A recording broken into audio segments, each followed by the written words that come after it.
हमारे सौर परिवार के सबसे शुभ ग्रहों में से एक, जिन्हें देवताओं का गुरु कहा जाता है और जिनकी दृष्टियों में अमृत पाया जाता है, देवगुरु बृहस्पति। बृहस्पति वक्री होने जा रहे हैं, अपनी उल्टी चाल चलने जा रहे हैं। 9 अक्टूबर 2024 का वो दिन होगा जिस दिन बृहस्पति अपनी उल्टी चाल चलेंगे और 4 फरवरी 2025 तक अपनी वक्र अवस्था में रहेंगे। तो ऐसे में बृहस्पति की इस उल्टी चाल का प्रभाव आपकी अपनी राशि मीन राशि पर कैसा रहेगा, आज हम यह जानने का प्रयास करेंगे और समझने का प्रयास करेंगे। और अंत में कुछ महत्वपूर्ण उपाय भी होंगे। वो ऐसे कौन से उपाय होंगे जिनको करने से देवगुरु बृहस्पति की कृपा को हम और भी ज्यादा प्राप्त कर सकेंगे। दोस्तों, बृहस्पति जिन्हें देवताओं का गुरु कहा जाता है, और गुरु वह दीपक होता है जो स्वयं जलकर पूरे जगत को, पूरे विश्व को प्रकाशित करता है। इसलिए गुरु के बारे में कहा जाता है, गुरुर ब्रह्मा गुरुर विष्णु गुरुर देव महेश्वराय गुरुर साक्षात परम ब्रह्म तस्मै श्री गुरुवे नमः। अखंड मंडलाकारम व्याप्तम येन चराचरम तत्पदम दर्शित येन तस्मै श्री गुरुवे नमः। अज्ञान तिमिराधस्य ज्ञाना जलम सलाकया चक्षु उर्मिलत्तैन येन तस्मै श्री गुरुवे नमः। हे गुरुदेव, मेरे अंधकारमय जीवन में एक रोशनी की किरण, उम्मीद की एक किरण तो जगाइए। यकीन मानिए, जहां पर गुरु की कृपा प्राप्त हो जाती है, वहां पर परम पिता परमात्मा की कृपा भी प्राप्त हो जाती है। ऐसे में देवगुरु बृहस्पति अपनी उल्टी चाल चलेंगे।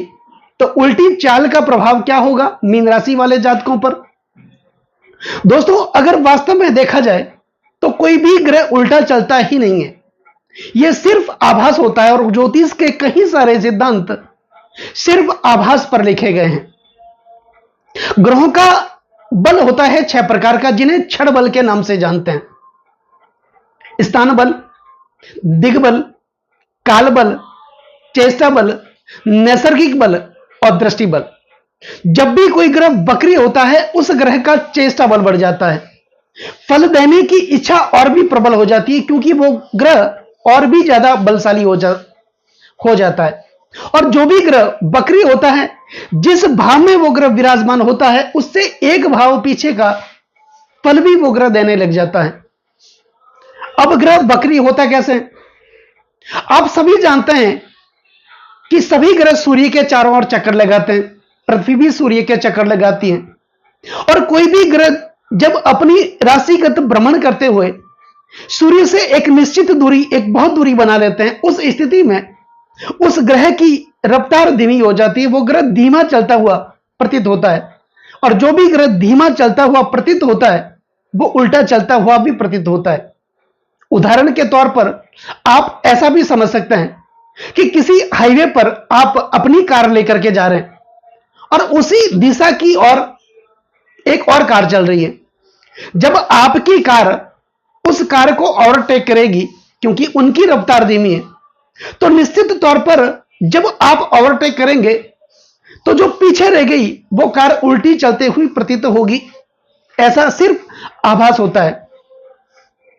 तो बृहस्पति वक्री होंगे, इनका चेष्टा बल बढ़ेगा। तो चेष्टा बल का जो प्रभाव है वो मीन राशि वाले जातकों पर बहुत ही शानदार देखने को मिलेगा, क्योंकि शुभ ग्रह जब भी वक्री होते हैं,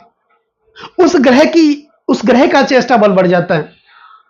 बृहस्पति आपके तीसरे भाव के अंदर विराजमान है। तो तीसरे भाव में जब ये वक्री होंगे तो एक भाव पीछे का फल, यानी कि आपके धन, कुटुंब और वाणी का भाव, द्वितीय भाव का फल भी बृहस्पति प्रदान करेंगे। और ऐसा कहा जाता है कि बृहस्पति की दृष्टियों में अमृत पाया जाता है। ये जिस भाव में विराजमान होते हैं, उस भाव के फल में तो वृद्धि करते ही हैं, लेकिन इनकी दृष्टियां जहां जहां पर जाती हैं, उस भाव के फल में भी वृद्धि कर देते हैं। उस मृत भाव को भी ये जगह देते हैं, उसको जागृत कर देते हैं। तो यहां पर आपके तीसरे भाव के अंदर बृहस्पति विराजमान है। अब तीसरा जो भाव है, जिन्हें त्रिषणा भाव के नाम से जाना जाता है, तीसरा, छठा और 11वां भाव, ये त्रिषणा भाव है और इन स्थानों में पाप ग्रहों का रहना अत्यंत शुभ माना जाता है। लेकिन यहां पर भी कोई भी ग्रह वक्री होता है, वो शुभ स्थिति में आ जाता है, उसका शुभत्व बढ़ जाता है। तो बृहस्पति तीसरे भाव में वक्री होने जा रहे हैं, तो तीसरा जो भाव होता है, वो भाव हमारे पराक्रम का भाव माना जाता है, साहस का भाव माना जाता है, बल का भाव माना जाता है। तो निश्चित तौर पर बृहस्पति मीन राशि वाले जातकों के लिए बल की वृद्धि करेंगे, साहस की वृद्धि करेंगे, आत्मविश्वास की वृद्धि करेंगे और फैसला लेने की शक्ति को बढ़ाएंगे, निर्णय लेने की शक्ति को बढ़ाएंगे। यकीन मानिए, सही समय पर सही लिया गया फैसला हमारे पूरे जीवन को, हमारे भाग्य को बदल सकता है। यही तीसरा भाव प्रत्यक्ष संपत्ति का भी माना जाता है। यही तीसरा भाव भाइयों का माना जाता है, बहनों का माना जाता है और यही तीसरा भाव कम्युनिकेशन का माना जाता है, ग्लैमर का माना जाता है। सोशल मीडिया से संबंधित भाव यही भाव माना जाता है, कम्युनिकेशन, बातचीत का भाव ये भी यही भाव माना जाता है। तो निश्चित तौर पर बृहस्पति यहां पर क्या करेंगे, आपकी निर्णय शक्ति को बढ़ाएंगे, आपके आत्मविश्वास को बढ़ाएंगे, आपके सेल्फ कॉन्फिडेंस को बढ़ाएंगे और आपके अंदर एक ऐसी ऊर्जा का संचार करेंगे जिसके कारण आप अपने जीवन को, यहां तक कि अपने भाग्य को बदलने का प्रयास करेंगे और प्रयासरत रहेंगे। अब बृहस्पति यहां पर वक्री होंगे तो एक भाव पीछे का फल भी देंगे। इस भाव का, तीसरे भाव का फल तो वो दे ही रहे थे, अब देंगे आपके द्वितीय भाव का फल। तो द्वितीय भाव धन, कुटुंब और वाणी का भाव माना जाता है। निश्चित तौर पर यह धन की वृद्धि करेंगे, आय की वृद्धि करेंगे, रोजगार की वृद्धि करेंगे। जो कौटुंबिक समस्याएं बनी हुई थी उस समस्याओं का अंत करेंगे। परिवार के अंदर एक वैचारिक मतभेद बना हुआ था, उस मतभेद को खत्म करेंगे। प्रत्यक्ष संपत्ति के झगड़े चल रहे थे, कोर्ट कचहरियों के आप चक्कर काट रहे थे, उस प्रकार की समस्याओं का अंत करेंगे। और विशेष करके आपके वाणी संबंधित कोई दोष बना हुआ था, आपकी वाणी में एक कटुता बनी हुई थी, इसके कारण आप लोगों को कहना कुछ और चाह रहे थे, लोग समझना कुछ और चाह रहे थे। आप अपनी जगह पर सही थे लेकिन लोग आपको गलत समझने का प्रयास कर रहे थे। तो यहां पर आपकी वाणी के अंदर मधुरता लेकर के आएंगे देवगुरु बृहस्पति जब वक्री होंगे और एक भाव पीछे का फल भी ये प्रदान करेंगे। आप अपनी वाणी कुशलता के कारण अपने फंसे हुए काम को निकालने में आप माहिर होंगे। जो धन की कमी से आप जूझ रहे थे वो कमी आपकी पूरी होगी। कर्ज से संबंधित समस्याएं आपको परेशान कर रही थी, उस कर्जों का अंत करेंगे, खर्चों का अंत करेंगे। अननेसेसरी खर्चे जीवन में बने हुए थे, आपके ज्यादातर पैसे हॉस्पिटल के खर्चों में खर्च हो रहे थे। माता पिता के स्वास्थ्य को लेकर आप चिंतित थे, अपने बच्चे को, अपनी पत्नी के स्वास्थ्य को लेकर आप चिंतित थे। दाम्पत्य जीवन में अलगाव चल रहा था, पति पत्नी में वैचारिक मतभेद चल रहा था, उसका अंत करेंगे देवगुरु बृहस्पति जब ये अपनी वक्री चाल चलेंगे। यानी 9 अक्टूबर 2024 से लेके 4 फरवरी 2025 तक बृहस्पति अपनी वक्र अवस्था में रहेंगे। तो यहां पर अच्छी स्थिति का निर्माण बृहस्पति आपके लिए करेंगे। अब ऐसा कहा जाता है कि बृहस्पति जिस भाव में विराजमान होते हैं उस भाव के फल में तो वृद्धि करते ही हैं, लेकिन जहां पर इनकी दृष्टि जाती है उस भाव को, उस मृत भाव को भी ये एक बार तो जागृत कर देते हैं। यहां की ऐसा समझो इस भाव में अमृत की कुछ बूंदें गिर गई हो, ऐसी स्थितियां उत्पन्न करेंगे देवगुरु बृहस्पति जहां पर, जिस भाव पर इनकी दृष्टियां जाएंगी। तो यहां पर बृहस्पति आपके तीसरे भाव में विराजमान है। तो बृहस्पति के पास मुख्यतः 3 दृष्टियां मानी जाती हैं। बृहस्पति जिस भाव में विराजमान होते हैं उस भाव से पंचम भाव में दृष्टि करते हैं, सप्तम भाव में दृष्टि करते हैं और नवम भाव में दृष्टि करते हैं। बृहस्पति की दृष्टियां राहु के समान ही मानी जाती हैं। राहु भी इसी भाव में जहां पर विराजमान होते हैं उस भाव से पंचम भाव में, नवम भाव में और सप्तम भाव में दृष्टि करते हैं। तो बृहस्पति यहां पर विराजमान है तीसरे भाव में। अब इनकी जो पंचम दृष्टि होगी वो आपके सप्तम भाव पर जाएगी। दोस्तों, सप्तम दृष्टि तो एक जनरल दृष्टि मानी जाती है। सभी ग्रह अपने भाव से सप्तम भाव में दृष्टि करते हैं, क्योंकि सप्तम भाव जो होता है वो हमारी निजी प्रॉपर्टी का और हमारी पति पत्नी का होता है। और हर व्यक्ति अपनी पत्नी की और अपनी निजी प्रॉपर्टी की सुरक्षा देख रेख स्वयं करता है। इसलिए सभी ग्रहों को यह दायित्व दिया गया है अपने से सप्तम भाव को देखने का। इसके अतिरिक्त बृहस्पति को दो और महत्वपूर्ण दृष्टियां दी गई हैं, पंचम दृष्टि और नवम दृष्टि। बृहस्पति आपके तीसरे भाव में और तीसरे भाव में इनकी पंचम दृष्टि आपके सप्तम भाव पर जा रही है। सप्तम भाव पति पत्नी का भाव माना जाता है, दांपत्य जीवन का भाव माना जाता है, वैवाहिक सुख का भाव माना जाता है, पार्टनर का भाव माना जाता है, भागीदार का भाव माना जाता है। और विशेष करके यही सप्तम भाव यौन संबंधों का प्रतिनिधित्व करता है। दसम से दसम होने के कारण हमारे कार्य क्षेत्र का, हमारे रोजगार का भाव भी यही सप्तम भाव माना जाता है। यहां पर केतु पहले से ही विराजमान है और जब देवगुरु बृहस्पति की पंचम दृष्टि सप्तम भाव पर पड़ेगी तो केतु कौन है? केतु मोक्ष के कारक माने जाते हैं, धर्म और आध्यात्म के कारक माने जाते हैं, क्योंकि ये वैराग्य के कारक भी माने जाते हैं। और बृहस्पति वैराग्य के कारक माने जाते हैं, धर्म के कारक माने जाते हैं। जब बृहस्पति की दृष्टि केतु पर होगी और सप्तम भाव पर होगी, इस समय आपके अंदर धर्म के प्रति, आध्यात्म के प्रति एक रुचि अवगत होगी। आप दूसरे लोगों को धर्म के बारे में, आध्यात्म के बारे में अवगत करवाएंगे। जहां भी कोई धार्मिक कार्य होगा, मांगलिक कार्य होगा, वहां पर आप बढ़ चढ़ करके हिस्सा लेंगे, जिसके कारण क्या होगा? आपका मान सम्मान, पद प्रतिष्ठा बढ़ेगी और आपका कद बढ़ेगा, आपका रुतबा बढ़ेगा। दूसरी बात, बृहस्पति की पंचम दृष्टि सप्तम भाव पर जा रही है, तो पति पत्नी के जो रिश्ते पहले वैचारिक मतभेद बने हुए थे, उनमें मधुरता होगी। दांपत्य जीवन में मधुरता देखने को मिलेगी। आपके यौन संबंध अच्छे होंगे और जब यौन संबंध पति और पत्नी के बीच अच्छे होंगे, उसका प्रभाव पूरे परिवार पर देखने को मिलता है, क्योंकि जहां पर शांति, सुख और वात्सल्य की अनुभूति होती है, उस परिवार के अंदर एक अच्छा सामंजस्य देखने को मिलता है।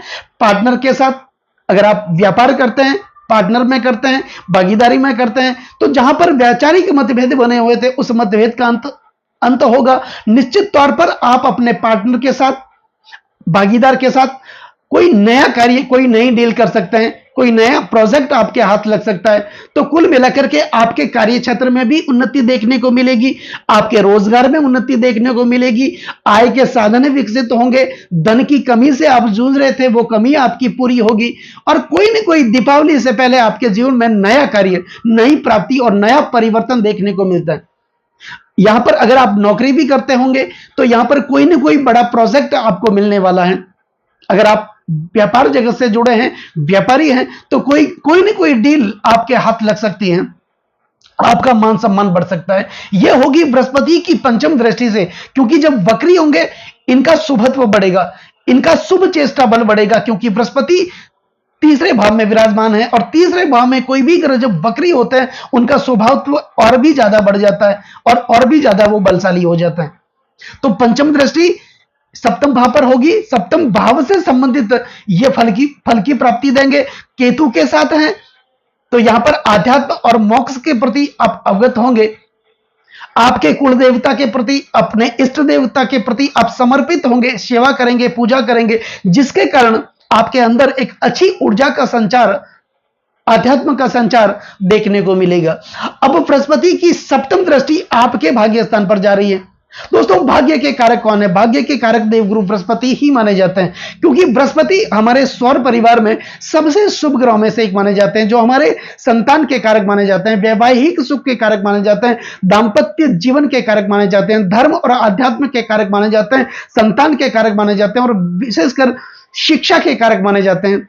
और हमारे भाग्य का लेखा जोखा देवगुरु बृहस्पति अपने पास रखते हैं, इसलिए ये भाग्य भाव के कारक भी माने जाते हैं। और इनकी जब ये वक्री होंगे तो इनकी सप्तम दृष्टि आपके भाग्य भाव पर देखने को मिलेगी। यहां पर कोई न कोई भाग्य की जागृति देखने को मिलेगी। भाग्य के अंदर जो रुकावटें आ रही थी, बनते बनते काम आपके रुक रहे थे, एक समय ऐसा भी लग रहा था कि 99% मेरे काम बन गया है और अंत में कोई न कोई व्यवधान, कोई न कोई विघ्न आ जाता था। ऐसी स्थितियां बनी हुई थी। बृहस्पति के वक्र होने के साथ ही ऐसी स्थितियों का अंत होगा। और यहां पर भाग्य की जागृति कहते किसे हैं, भाग्य का साथ कहते किसे हैं, यह अब आपको देखने को मिलेगा। भाग्य का साथ होगा, धर्म के प्रति आप अवगत होंगे। ईश्वर का साथ, परमपिता परमात्मा का भी साथ आपको देखने को मिलेगा। कुल मिलाकर के यही नवम भाव आपके पिता का भाव माना जाता है। तो पिता के साथ जो वैचारिक मतभेद बने हुए थे उनका भी अंत होगा। पिता के साथ कंधे से कंधा मिलाकर के आप आगे चढ़ेंगे, जिसके कारण क्या होगा, पिता से आय की प्राप्ति होगी। पिता से आपकी आर्थिक स्थिति को अच्छा होने में एक निर्णायक भूमिका देवगुरु बृहस्पति की सप्तम दृष्टि से देखने को आपको जीवन में मिलेगा। तो यही सप्तम दृष्टि आपके भाग्य स्थान पर जा रही है, तो भाग्य के अंदर जागृति देखने को मिलेगी। धीरे धीरे आपके अंदर आध्यात्म का विकास भी होगा। पिता के साथ संबंध आपके अच्छे होंगे। परिवार के साथ, भाइयों के साथ, बहनों के साथ आपका मित्रवत संबंध देखने को मिलेगा। तो यहां पर अच्छी स्थिति का निर्माण देवगुरु बृहस्पति के वक्री होने के साथ ही देखने को मिलेगा। अब बृहस्पति की जो नवम दृष्टि है वो आपके एकादश भाव पर जा रही है। दोस्तों, सप्तम दृष्टि यहां पर दो वक्र ग्रहों की दृष्टि आ रही है, क्योंकि नवम भाव में बृहस्पति वक्री होकर के यहां पर देख रहे हैं, नवम भाव को सप्तम दृष्टि जा रही है। और शनिदेव आपके मीन राशि वाले जातकों के द्वादश भाव में अपनी मूल त्रिकोण राशि, सबसे प्रिय राशि में विराजमान है। विपरीत राजयोग भी ये बना रहे हैं और शनिदेव भी यहां पर अपनी वक्र स्थिति में चल रहे हैं। तो शनिदेव की दसम दृष्टि आपके भाग्य स्थान पर जा रही है और बृहस्पति की सप्तम दृष्टि, दोनों वक्री चल रहे हैं इस समय। तो यहां पर थोड़ी बहुत सावधानी रखने की जरूरत होगी। जल्दबाजी ना करें, उतावलापन ना करें। जहां भी आप कोई डील करें या फिर प्रॉपर्टी में आप अपने पैसे का निवेश करें, धन का निवेश करें, सोच समझ करके करें। लोगों के साथ बातचीत करें, सोच समझ करके करें। कोई भी आप बिजनेस की शुरुआत करें, सोच समझ करके करें। लेकिन दोनों की दृष्टि, यहां पर शनिदेव विपरीत राजयोग बना रहे हैं। शनिदेव कर्म के कारक हैं और बृहस्पति भाग्य के कारक हैं। निश्चित तौर पर आपके जीवन में मीन राशि वाले जातकों के लिए कर्म और भाग्य का साथ देखने को मिलेगा। बृहस्पति की नवम दृष्टि एकादश भाव पर जा रही है, लाभ भाव पर जा रही है। निश्चित तौर पर लाभ की प्राप्ति होगी, आय की प्राप्ति होगी, आपके सपने पूरे होंगे, आपकी इच्छाएं पूरी होगी। जो लगातार दबी हुई थी वो सपने, वो इच्छाएं आपकी पूरी होगी। तो कुल मिलाकर के यहां पर धन से संबंधित समस्याएं से आप जूझ रहे थे, वो भी आपकी पूरी होगी। तो बृहस्पति बकरी हो रहे हैं 9 अक्टूबर 2024 को और 4 फरवरी 2025 तक अपनी वक्र अवस्था में रहेंगे। तो ऐसे में मीन राशि वाले जातकों के जीवन पर बकरी बृहस्पति का शुभ प्रभाव देखने को मिलेगा। आप अगर ऑनलाइन से संबंधित कार्य करते हैं, इंस्टाग्राम, फेसबुक, यूट्यूब से संबंधित आप कार्य कर रहे हैं, पहले से जुड़े हुए हैं, इनसे अर्निंग करना चाहते हैं, तो ये समय आपके लिए बहुत बढ़िया होगा। आप लोगों से ज्यादा बातचीत करेंगे, ज्यादा से ज्यादा मिलने जुलने का प्रयास करेंगे, ज्यादा से ज्यादा कम्युनिकेशन आप लोगों के साथ बनाएंगे। निश्चित तौर पर आपके भाग्य में, आपके कर्म में जो जरूरतें आपके जीवन की हैं, उस जरूरतों में वृद्धि करेंगे देवगुरु बृहस्पति बकरी होने के साथ ही। तो दोस्तों, अब बात करते हैं कुछ विशेष उपायों की। तो विशेष उपायों में आपको करना क्या है, देवगुरु बृहस्पति से संबंधित कुछ महत्वपूर्ण उपाय आपको करने होंगे। प्रत्येक गुरुवार को आप विष्णु मंदिर में जाएं, भगवान विष्णु के दर्शन करें। गुरुवार के दिन पीले रेशमी वस्त्र में हल्दी की 5 गांठें, चने की थोड़ी सी दाल, थोड़ा सा गुड़ और तांबे का कोई भी टुकड़ा डाल करके आप अपने ऊपर 11 बार घुमा करके प्रातःकाल सूर्योदय के समय गुरुवार के दिन आप बहते हुए जल में प्रवाहित कर लें। यह उपाय आपको निश्चित तौर पर करना है।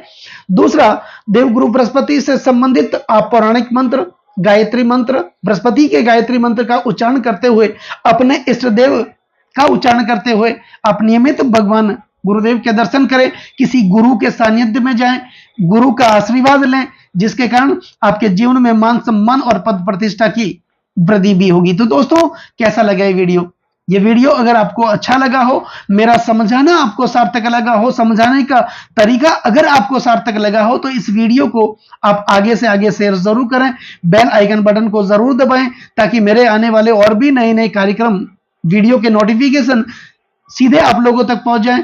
लाइक जरूर करें, कमेंट जरूर करें, क्योंकि आपका एक लाइक और एक कमेंट मेरे अंदर बहुत ज्यादा आत्मविश्वास भर देता है। कमेंट में ओम गुरुवे नमः ये आप जरूर लिखें और वीडियो को आप सब्सक्राइब जरूर करें।